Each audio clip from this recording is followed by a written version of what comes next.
Hey, it's us. We're back with another chicken sandwich review, all for you. That's why we do this. And so, Zach, tonight we had the Lord's Chicken. We sure did, Tommy. And if you don't know what the Lord's Chicken is, something ain't right.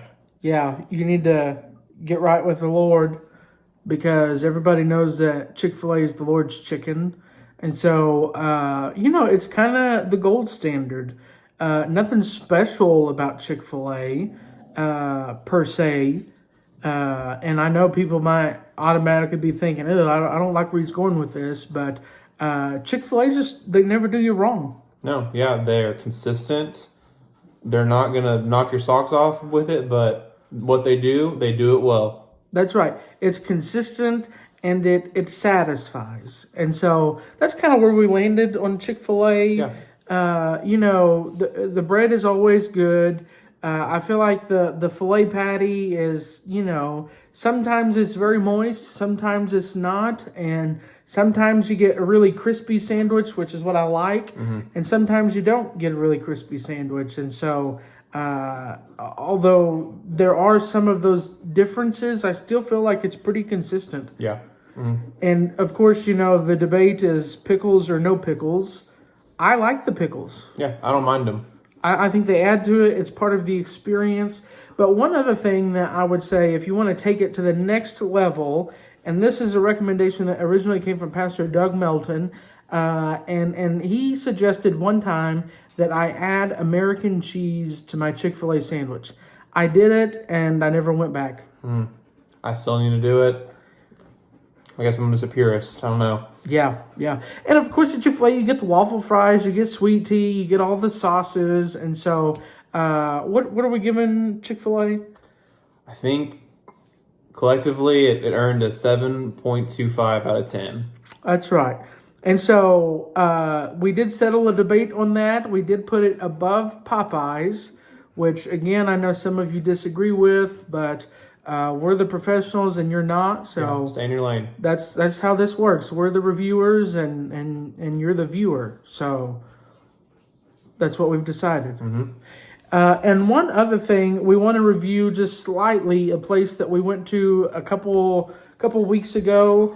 It's Nashbird. Oh, man. They've got a couple of locations here in the metro, and some of our friends really like Nashbird, but Zach and I, we can't speak too highly of it. no, and in fact, we gave it a 4. We're speaking lowly of it. It's at the bottom of our list. I mean, it's below Brahms, and yeah, it's just nothing nice to say about it. It was dry.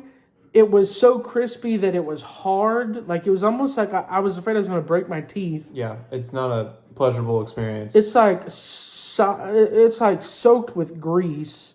And so it wasn't enjoyable. And I tell you, the last time we were there, we were going to the Warren Theater in Midwest City, and we were talking about the sandwich because, we review these things. Yeah.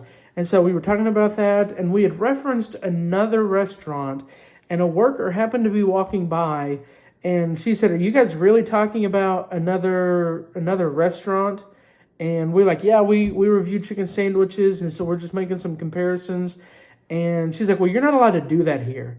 And she said, maybe Chick-fil-A, because Chick-fil-A is the Lord's chicken. She said, but we like to think of ourselves as the devil's chicken. And so that has knocked them down even more notches. Yeah, I mean, I'm not trying to eat the devil's chicken. Certainly not me. Yeah, so they get a 4. 4 out of 10. 4 out of 10, puts them at the bottom of the list. That means finally that Burger King and Brahms are no longer at the bottom of the list. Yeah, so all you people who are upset about that, you can be relieved from that now. It's officially not the worst anymore. Okay? So, hey, we have one more review that we plan to do on chicken sandwiches, and that's Is it the press? The press. Yeah, we plan to go to the press. And we'll do that, and that will conclude our chicken sandwich reviews. But hey, we plan to keep doing these things, and so I know we've kind of been hit and miss the last couple of months, but we really do plan to, pick another category. We've talked about nachos. We've talked about sweet tea. We've talked about ribs. We've talked about steak. And so if you've got suggestions, let us know. Yeah, give us some ideas. We'd love to be a voice of reason for you guys in other areas. Yeah, because remember, we do this for y'all. Not for us. Not for us. I mean, we get nothing out of this. It's just we're trying to help the people. You're welcome. You're very welcome.